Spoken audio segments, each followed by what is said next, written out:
नमस्कार, मैं आरची शर्मा। आज मैं आप सभी को हमारे देश का प्रधानमंत्री कौन हो और कैसा हो इस बारे में अपने विचार को प्रकट करने आई हूँ। देखिए, मैं ये बेझिझक कह सकती हूँ कि हमारे देश का प्रधानमंत्री माननीय राहुल गांधी जी को ही होना चाहिए। जी हाँ, आपने बिल्कुल सही सुना।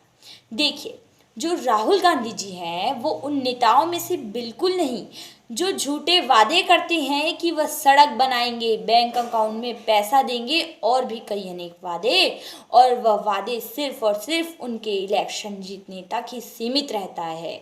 परंतु राहुल गांधी जी ने हमसे वादा किया था कि अगर उनकी सरकार आएगी तो वो सभी किसानों को कर्ज मुक्त करेंगे। और जैसे ही उनकी सरकार छत्तीसगढ़, मध्य प्रदेश व राजस्थान में आई, उन्होंने वहां के सभी किसानों को कर्ज मुक्त कराया। राहुल गांधी जी का यह मानना है कि हमारे देश की अर्थव्यवस्था, रोजगार, ये सभी छोटे व्यापारियों के बिना बिल्कुल असंभव सी है। जी हाँ, राहुल गांधी जी का यह मानना है कि हमारे देश का रोजगार आज छोटे व्यापारियों की वजह से ही पूर्णतः अच्छी तरह से चलता है। और इसीलिए राहुल गांधी जी अगर प्रधानमंत्री बनती हैं तो वो भविष्य में ऐसा कोई भी फैसला नहीं लेंगे जिससे छोटे व्यापारियों को घाटा हो, उन्हें नुकसान हो। राहुल गांधी जी एक युवा हैं। ये हम सभी के मन मस्तिष्क में एक बड़ा सवाल बनकर रह गया है और इसीलिए शायद हम राहुल गांधी जी को प्रधानमंत्री चुनने से पहले यह सोचते हैं कि वह तो एक युवा है, हम उन्हें प्रधानमंत्री कैसे बना सकते हैं। तो अब से यह सोचना बंद, क्योंकि राहुल गांधी जी एक युवा हैं।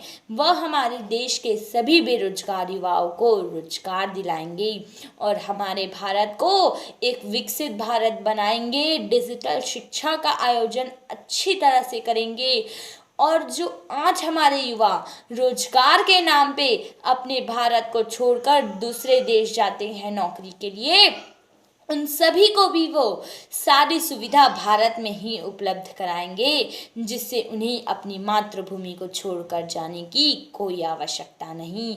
और एक ऐसे महान ने मेरे राहुल भैया के लिए मैं आप सभी के सामने चार पंक्ति कहना चाहूँगी।